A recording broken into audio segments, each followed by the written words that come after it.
E aí, meu amigo e minha amiga concurseira, tudo bem? Pessoal, vamos trabalhar aqui hoje, na aula de Direito Administrativo, o assunto órgãos públicos. Assunto recorrente nas provas de concurso público e um assunto relativamente fácil, tá bom? Não é assim, não é um assunto que dá muito dor de cabeça, é um assunto bem simples de trabalhar, tá? Então, vamos trabalhar este assunto hoje aqui na nossa aula. Antes de começarmos, pessoal, eu queria pedir para vocês aquele favorzinho, ó.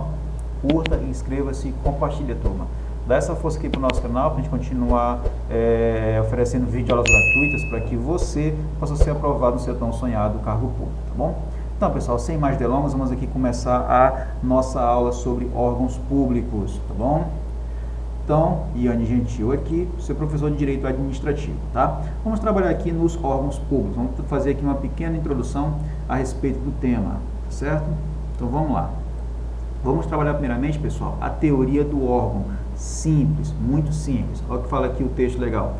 A pessoa jurídica manifesta sua vontade por meio de seus órgãos públicos e estes, ou no caso os órgãos públicos, manifestam sua vontade por meio dos agentes públicos, chamada de relação de imputação. Professor, não entendi nada. Entendeu sim? Olha como é fácil. Lembra da administração direta, que é formada por União, Estados, DF e municípios? E a administração indireta, formada pelas autarquias, fundações públicas, sociedade de economia mistas e empresas públicas? Está lá na aula 1, nas aulas anteriores, tá? Se esqueceu, dá uma voltinha lá nas aulas anteriores e revisa. Tranquilo? Então, essas entidades, pessoal, dentro delas, possuem órgãos públicos. Olha que interessante. Geralmente, quando a pessoa vai fazer concurso público, ela fala assim: ah, você vai fazer concurso para qual órgão público? A pessoa responde: ah, vou fazer para o INSS. Está errado, pessoal. O INSS não é um órgão público, ele é uma autarquia, ele é uma pessoa jurídica. Dentro do INSS existem órgãos, tá? E esses órgãos é que são os órgãos públicos. Então, os órgãos estão dentro das pessoas jurídicas. Então, tem órgãos dentro da União, tem órgãos dentro dos estados, tem órgãos dentro do DF, tem órgãos dentro dos municípios. Assim como também tem órgãos dentro das autarquias, fundações públicas, sociedade de economia mista e empresas públicas, tá bom? Então, esses órgãos estão dentro da pessoa jurídica, tá? Então, existe uma espécie de hierarquia. Tem a pessoa jurídica, dentro dela tem os órgãos públicos e nos órgãos públicos tem os agentes que trabalham para esses órgãos públicos. No caso, são vocês, futuros servidores públicos, tá bom? Então, existe essa questão da hierarquia aqui em órgãos públicos. Então, tem a entidade, o órgão e os agentes. O nome disso é relação de imputação. Tranquilo? Então, vamos lá. A gente já aprendeu que os órgãos, eles estão dentro das pessoas jurídicas. Beleza? Vamos aqui trabalhar aqui as características dos órgãos públicos, tá bom? Então, feixe despersonalizado de competências. Então, pessoal, de novo, órgãos públicos, eles estão dentro das pessoas jurídicas. Então, eles não possuem personalidade jurídica. De novo, órgãos públicos não possuem personalidade jurídica. Por isso que a gente fala que eles são feixe despersonalizado, porque não possui personalidade jurídica, tá bom? Divisão interna de competências. Então, a entidade, às vezes, tem muita demanda, muito serviço, e é muita coisa. Então, ele divide em alguns órgãos, tipo como se fossem setores, né? Alguns órgãos, e esses órgãos trabalham com competências específicas, tudo bem? Então, divisão interna de competências. Tranquilo? Vamos lá. Existe tanto na administração direta quanto na indireta. É muito comum a banca vir falando assim: ah, só existe órgãos públicos na administração direta. Não existe na administração indireta. Está errado, pessoal. Existe tanto na direta como também na indireta existem órgãos públicos. Beleza? Olha o que eu falei agora há pouco. Não possuem personalidade jurídica. Professor, mas o que diabos é isso? Pessoal, ou seja, assim, a grosso modo, eles não têm CNPJ. Então, se eles não possuem personalidade jurídica, eles não podem processar e nem ser processados em regra, tá bom? Então, por exemplo, a Polícia Militar, ele é um órgão dentro do Estado. Então, se a Polícia Militar cometer algum erro contra alguém, a pessoa não vai processar a Polícia Militar.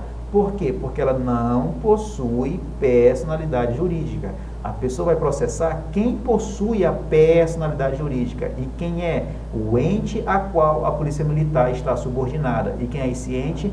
O Estado. É por isso que quando alguma Polícia Militar faz algum alguma besteira, a pessoa processa quem? O Estado, tá bom? Não possuem patrimônio próprio. Pessoal, muito tranquilo. Vamos pegar aqui o exemplo da PRF e da PF. As duas polícias são órgãos. Eles pertencem à União. A grosso modo, pertencem à União. Então, vamos supor que a Polícia Rodoviária Federal tem muita viatura e a Polícia Federal está com pouca viatura. Como eles não têm patrimônio próprio, ou seja, essas viaturas não pertencem a nenhum dos dois, e sim à União, que é a entidade a qual eles estão vinculadas, a União pode remanejar essas viaturas para quem ela quiser. Então, ela pode pegar uma parte da PRF, das viaturas da PRF, e jogar para a Polícia Federal. Por quê? Porque esse patrimônio pertence à União e não a esses órgãos. Tudo bem, pessoal? Tranquilo. Então, os órgãos não possuem patrimônio. Quem é o dono do patrimônio são as entidades a qual os órgãos estão subordinados. Tá bom? Não possuem capacidade processual em regra. Pessoal, isso aqui, cuidado com essa parte aqui. Muito cuidado. Olha o que fala aqui. Qual é a regra? Não possuem capacidade processual. Ou seja, não pode processar e nem ser processado. Essa é a regra. Porém, temos uma exceção. Tá bom? Então, temos aqui, ó. Observação, órgãos independentes e autônomos. Professor, órgãos independentes e autônomos, o que é isso? Ó, a gente vai ver mais na frente um pouquinho aqui nessa aula, ainda nessa aula, que existem 4 tipos de órgãos. Órgãos dependentes, autônomos, superiores e subalternos, tá? Isso é em relação à sua posição estatal, o nome disso. Então, existem 4, dependentes, autônomos, superiores e subalternos. E são nessa ordem de hierarquia. Os independentes estão acima dos autônomos, que estão acima dos superiores, que estão acima dos subalternos. Bom? Então, somente esses 2 órgãos do topo, os independentes e os órgãos autônomos, só esses 2, eles podem impetrar mandado de segurança para a defesa de suas prerrogativas funcionais. É a exceção, a única exceção que algum tipo de órgão público pode fazer algum tipo de processo. Então, como é que a banca pode perguntar? Se a banca perguntar assim, em regra, os órgãos públicos não possuem capacidade processual, certo? Porque ela usou o termo em regra. Se a banca falar assim, órgãos públicos não possuem capacidade processual, errado. Errado. Por quê? Porque tem a exceção. Então, para a questão estar correta, ela tem que usar o termo em regra ou ela cita o exemplo como exceção. Se ela não citar o em regra e muito menos o exemplo e jogar a queima-roupa que os órgãos públicos não possuem capacidade processual, está errado. Agora, se ela falar que em regra eles não possuem capacidade processual, aí a questão está correta. Então, pessoal, muito cuidado com isso aqui, tá certo? Vamos lá para a nossa próxima parte aqui. São fruto de desconcentração administrativa. Pessoal, muito cuidado também com isso aqui. Lembra que eu falei para vocês que a administração direta cria ou autoriza qualquer ente de administração indireta? O nome disso é descentralização administrativa. Um outro exemplo de descentralização administrativa é quando a administração pública ela autoriza um particular a fazer o serviço em seu nome. O nome disso também é descentralização administrativa. Então, a descentralização administrativa é da administração pública direta para indireta ou da administração pública jogando o serviço para o particular realizar em seu nome. Tá bom? No caso dos órgãos públicos, não é descentralização. O termo correto é desconcentração administrativa. Professor, como é que eu não faço para confundir? Fácil. Ou o O de desconcentração, mesmo o O de órgão. Tá bom? Então, os órgãos públicos, eles são criados, né? Eles são frutos são criados por meio da desconcentração administrativa. Tá bom? Continuando aqui.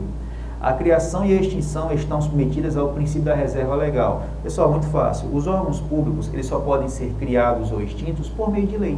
Só. Eles não podem ser criados ou extintos por meio de decreto. Não podem ser criados ou extintos por meio de portaria. Sempre eles só podem ser criados ou extintos por meio de lei. O nome disso é princípio da reserva legal. Tudo bem, pessoal? Tranquilo. Vamos lá. Possui hierarquia entre o órgão e a entidade que possui personalidade jurídica. Pessoal, lembra que eu falei no começo da aula para vocês? Os órgãos públicos não possuem personalidade jurídica. Quem possui a personalidade jurídica? A entidade que está acima do órgão. Então, se essa entidade está acima do órgão e ela possui a PJ, a personalidade jurídica, então essa entidade tem hierarquia sobre os órgãos, tá bom? Então existe hierarquia entre a entidade e o órgão? Sim. Agora vem a pegadinha de prova. Existe hierarquia entre a administração direta e a indireta? Não, não existe hierarquia entre a direta e a indireta. Existe hierarquia entre a administração pública e os seus órgãos? Sim, existe sim. Tranquilo? Vamos lá. Podem celebrar contrato de gestão. Você fala assim, professor, o senhor falou que eles não podem processar nem ser processados, de fato. Mas, pessoal, contrato de gestão não é na esfera penal, é na esfera administrativa, tá bom? Nesse caso aqui, eles podem sim celebrar contrato de gestão, tá bom? Então, às vezes, eles não podem remeter tudo para a entidade a qual eles estão vinculados, porque se for para qualquer coisa, além da entidade não ter tempo de verificar tudo isso, isso vai acarretar futuramente um prejuízo à administração pública. Então, os órgãos públicos, para agilizar alguma coisa, eles podem sim celebrar contrato de gestão. Tranquilo? Beleza. Continuando aqui, pessoal, vamos falar aqui a classificação dos órgãos públicos, tá? Existem 4 tipos de classificação. Tem classificação em relação à posição estatal. Tá, pessoal, até falei no começo da aula. Então, existem 4 tipos de órgãos públicos na posição estatal. São os órgãos independentes, são os órgãos autônomos, são os órgãos superiores e são os órgãos subalternos, tá bom? Pessoal, é sempre nessa ordem: independente, autônomo, superior e subalterno. Por que nessa ordem? Porque os independentes estão acima dos autônomos, os autônomos estão acima dos superiores e os superiores estão acima dos subalternos, tá bom? Então é muito comum a banca dizer o seguinte: os órgãos superiores, eles estão acima dos órgãos autônomos. Olha como sou bonito no ouvido. Poxa, um superior está acima de um autônomo e você cai na pegadinha. Cuidado, pessoal, é sempre nessa ordem: independentes, autônomos, superiores e subalternos. Sempre nessa ordem. Isso com relação à sua posição estatal, tá bom? Vamos lá, nossa segunda classificação. São 4 classificações, tá bom? Vamos lá, segunda classificação, pessoal. Quanto à sua estrutura, tá bom? Então, os órgãos quanto à sua estrutura, eles podem ser órgãos simples ou podem ser órgãos compostos, tá bom? Essa é a nossa segunda classificação, quanto à sua estrutura, simples ou compostos, tá bom? Terceira classificação, pessoal, quanto à sua composição, tá bom? Quanto à sua composição, os órgãos podem ser singulares ou os órgãos podem ser colegiados, tá bom? Em relação à composição, os órgãos podem ser singulares ou podem ser órgãos colegiados, certo? E quanto à sua esfera de ação, os órgãos podem ser centrais ou os órgãos podem ser locais, tá? Professor, vou ter que decorar isso aqui tudinho, e inclusive os conceitos que eu vou explicar agora, tá bom? Eita, professor, é muita coisa, eu vou ficar doido antes da vai nada, você vai ficar concursado, não é doido não, que isso aqui é muito fácil, é muito simples, pessoal, não se assustem com esse panorama não, isso aqui é bem lógico, tá bom? Primeira coisa que tem que decorar, pessoal, as classificações: posição estatal, estrutura, composição, esfera de ação. E os órgãos que estão dentro da posição estatal, dentro de cada uma delas. Com relação à posição estatal, sempre nessa sequência: independentes, autônomos, superiores e subalternos. Quanto à estrutura, simples e compostos. Quanto à composição, singulares e colegiados. Quanto à esfera de ação, centrais e locais, tá bom? Vamos ver agora cada uma dessas classificações. E calma, pessoal, é muito fácil, tá bom? Não se assustem com isso não, é bem simples e não é tão extenso como vocês podem pensar, tá bom? Vamos trabalhar aqui a primeira classificação, que no caso é a posição estatal, beleza? Vamos trabalhar os órgãos independentes, ok? Olha só como é fácil. Pessoal, os independentes que eu falei para vocês, estão no topo, né? São o mais alto escalão do poder público, são os órgãos que estão lá em cima. Esses órgãos independentes são os que mandam em todos os órgãos, todos os outros órgãos que estão abaixo deles, tá bom? Então, mais alto escalão do poder público. Não subordinados, pessoal, ou seja, não existe outro órgão acima deles, tá bom? Então, ele é o órgão que manda nos outros órgãos, tá bom? Então, na hierarquia, os independentes são o grau mais alto, tá bom? São preenchidos por agentes políticos. Aí você fala assim, para agentes políticos é fácil, é qualquer um que é eleito. Tá, mas se eu falar para você que um juiz é um agente político, um promotor é um agente político, um desembargador, um procurador, aí você fala, ixi, exatamente, pessoal, são agentes políticos. Então, nem todo agente político, ele ocupa o cargo por meio de eleição, tá? Aula futura, tá bom? Não se assustem. Então, esses órgãos independentes, pessoal, são a entidade, os órgãos máximos, vamos dizer assim. E eles não são preenchidos por peão. Eu sou servidor público do Instituto Federal do Maranhão, mas eu sou peão, né? Eu sou peão perto desses caras aqui. Aqui realmente é a galera top das tops. Tudo bem? Então, vamos lá. A competência vem diretamente da Constituição da República. Então, pessoal, esses órgãos aqui, não é qualquer lei que dita as regras dele, não. Olha de onde é que vem as competências dele, ó, da onde? Da Constituição, tá? Então, é a Constituição que determinou esses órgãos aqui. Você vê que eles não são qualquer coisa. Tá, professor, mas quem são esses órgãos independentes? São bem conhecidos? Olha, eu acho que você conhece eles, tá bom? Vamos aqui aos exemplos. Primeiro exemplo de órgão independente, pessoal. Olha só quem é a Presidência da República. Pessoal, eu não falei presidente. O presidente, ele é um agente político. O presidente ocupa um cargo dentro da Presidência da República. A Presidência da República que é o órgão, tá bom? Então, o presidente, ele é um agente político, tá bom? Entenderam isso aqui agora? Beleza. Próximo, a Câmara de Deputados, o Senado Federal e os tribunais. Então, esses tribunais, pessoal, são órgãos independentes. Tudo bem, turma? Beleza. Então, é o mais alto escalão, não são subordinados, são preenchidos por agentes políticos e a competência vem diretamente da Constituição. Essa é a classificação dos órgãos independentes. Estão lá no topo. Vamos cair um grauzinho, pessoal. Depois dos independentes vem qual? Os órgãos autônomos. Vamos falar deles aqui agora. Órgãos autônomos, hierarquizados aos independentes. Lógico, né, pessoal? Independentes, autônomos. Então, os autônomos eles são subordinados aos órgãos independentes. Ampla autonomia administrativa, técnica e financeira. É muito comum a banca dizer que os órgãos autônomos têm autonomia total. Não, pessoal, total não. Ampla. Ampla é diferente de total, tá bom? Então, cuidado com isso. Então, eles têm ampla autonomia administrativa, técnica e financeira. Cuidado com isso aqui. E são órgãos diretivos, tá bom? Então, vamos lá. A banca perguntar quais são os órgãos que estão no topo, os independentes. Quais são os órgãos que estão abaixo dos independentes, os autônomos. Quais são os órgãos que têm ampla autonomia administrativa, técnica e financeira, autônomos. Que possuem órgãos diretivos, autônomos. Tudo bem? Então vamos lá. Exemplos de órgãos autônomos, pessoal. Primeiro exemplo, os ministérios e as secretarias. Pessoal, aqui é muito simples. A banca falou ministério, ou a banca falou em secretaria, marque órgão autônomo. Sempre, sempre, sempre, sempre. De novo, sempre.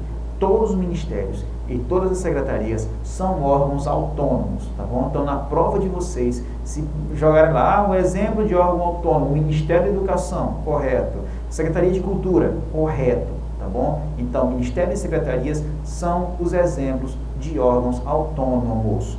Tudo bem? Perceberam a hierarquia? A Presidência da República, aí tem os seus ministérios, olha aí, ó, tá vendo? Presidência e os ministérios, olha só.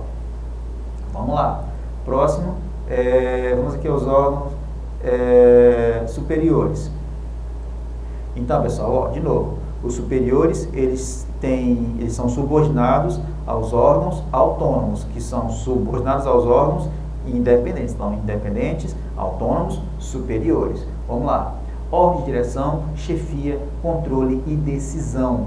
Eles têm autonomia reduzida, tá bom? Ó, os órgãos autônomos têm ampla autonomia. Esse que já caiu mais ainda é autonomia reduzida, ou seja, pessoal, apenas autonomia técnica. Vamos aqui aos exemplos de órgãos superiores, as coordenadorias e os gabinetes. Tá? Pessoal, um outro exemplo também que eu gosto de citar nos órgãos superiores são as superintendências. Por exemplo, vamos pegar aqui, ó, Presidência da República, órgãos independentes. Ministério da Justiça, órgãos autônomos. Superintendência da Polícia Rodoviária Federal, órgãos superiores. Perceberam a hierarquia, como vai direitinho, bem bonitinho? Beleza. Então, temos aqui as coordenadorias, os gabinetes, as superintendências também, tá bom? E, com relação à posição estatal, o nosso último tipo de órgão, que no caso são os órgãos subalternos, ó, estão abaixo, estão independentes, autônomos, superiores, subalternos. São órgãos de mera execução, reduzido o poder decisório, tá bom? Então, pessoal, um exemplo disso aqui, eu gosto de usar como exemplo a delegacia da Polícia Federal, tá bom? Então, essa delegacia, ele é um órgão subalterno, tá? Ó, por exemplo, aqui na minha cidade, Santo Inês do Maranhão, aqui não temos uma delegacia da Polícia Federal, infelizmente, mas temos um posto da Polícia Rodoviária Federal, tá bom? Então, vamos pegar aqui o exemplo da PRF, ó, Presidência da República, Ministério da Justiça, Superintendência da Polícia Rodoviária Federal e o posto da Polícia Rodoviária Federal aqui na minha cidade, Santo Inês do Maranhão. Então, esse posto é um órgão subalterno. Tudo bem? Então, independentes, autônomos, superiores e subalternos. Esses são os 4 tipos de órgãos com relação à sua posição estatal, tá bom? Vamos à nossa segunda classificação. Já fizemos isso aqui, já matamos, beleza. Pessoal, as outras 3 são mais simples, tá? E são mais curtas também, tá bom? Essa aqui é a maior, vamos dizer assim. Vamos lá, quanto à sua estrutura, os órgãos eles podem ser simples. Pessoal, olha como é fácil. Órgãos simples são aqueles órgãos que não podem ser divididos em outros órgãos. Então, tem aquele órgão que não é dividido em outros, ele é único, tá bom? Então, ele é um órgão simples. E tem os órgãos compostos, que são aqueles órgãos que são divididos em outros órgãos, tá bom? Agora, pessoal, estamos dando uma coisa rapidinho aqui. Olha o que eu falei, os órgãos simples não é dividido entre os órgãos. Já os órgãos compostos são divididos em outro órgão. Tem que levar em consideração uma coisa, pessoal. Olha o que eu falo aqui na observação. Não importa o número de cargos, e sim o número de órgãos. Por exemplo, existe um órgão que tem 500 cargos. Ele é um órgão simples ou um órgão composto? Olha o que eu falei, ele tem 500 cargos. Pessoal, o órgão simples ele não é dividido entre o órgão. Então, não importa a quantidade de cargos, pode ter 1 milhão de cargos. Se ele for só um único órgão, ele continua sendo um órgão simples, tá bom? Tem um outro tipo de órgão que tem apenas 10 cargos, mas eles são 2 órgãos juntos. Opa. Se tem 2 órgãos juntos, então são órgãos compostos. Não importa a quantidade de cargos, e sim o número de órgãos. Tudo bem? Então, o órgão simples não é dividido entre os órgãos. Os órgãos compostos são divididos em outros órgãos. Pronto, com relação à estrutura, é só isso, pessoal. Tá bom? Vamos lá. Quanto à sua composição, no caso é a atuação funcional, fácil também, pessoal.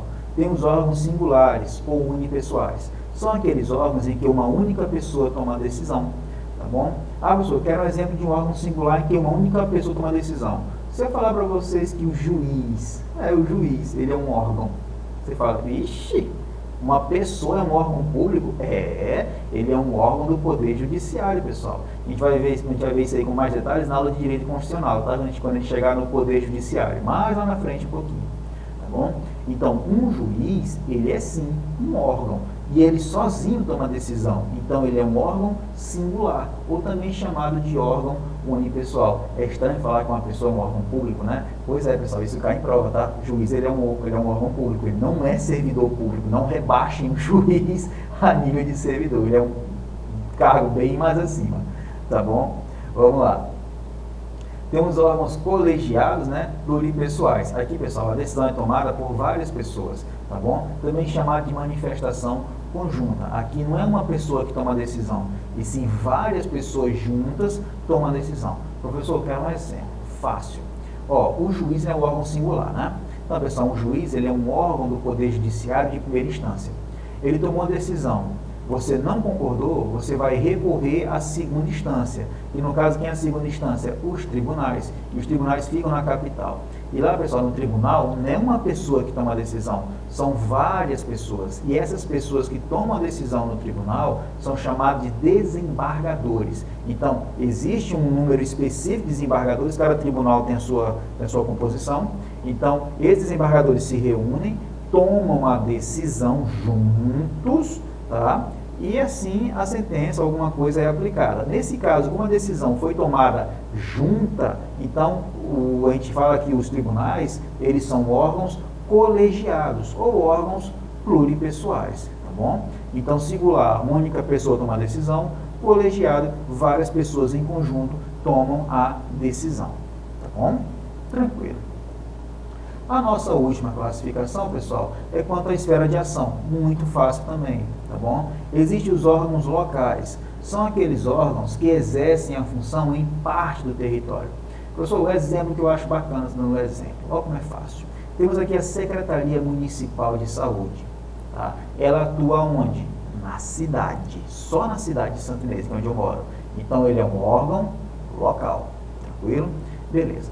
Temos a Secretaria Estadual de Saúde. Onde é que ela atua? Ela atua aqui no meu estado, aqui no caso é o Maranhão. Então, a Secretaria Estadual atua somente no estado do Maranhão. Então, essa Secretaria Estadual também é um órgão local, porque ele exerce a função em parte do território. E tem os órgãos centrais. Agora, pessoal, mas rapidinho aqui. O Ministério da Saúde, aonde é que ele atua? Ele exerce a função em todo o território. Então ele abarca a esfera federal, estadual e municipal. Todo mundo ele é abarcado pelo Ministério da Saúde. Então, o Ministério da Saúde, ele funciona em todo o território nacional, vamos dizer assim, ele é um órgão central. Então, pessoal, para não demorar muito na hora da prova, lembre o seguinte: secretarias são órgãos locais. Os ministérios são órgãos centrais. Tá bom? Então, de novo, Secretaria Municipal atua só no município, local. Secretaria Estadual atua só no estado, local. Ministério da Saúde atua no Brasil inteiro. Então, ele é um órgão central. Tudo bem, pessoal? Tranquilo? Beleza. Então, pessoal, terminamos aqui essa introdução sobre os órgãos públicos. É um assunto fácil, relativamente fácil, não é um assunto tão complexo assim, tá bom? A gente vai ter no nosso próximo bloco mais conteúdo relativo a esse tema e depois faremos aqui algumas questões, tá bom? Então, pessoal, pedi mais uma vez aqui para vocês, ó, curta, inscreva-se e compartilhe, turma. Dá essa força aqui para a gente no nosso canal, para que a gente possa continuar ministrando videoaulas gratuitas para que você possa ser aprovado no seu tão sonhado cargo público, tá bom? Então, turma, a gente vai ficando por aqui.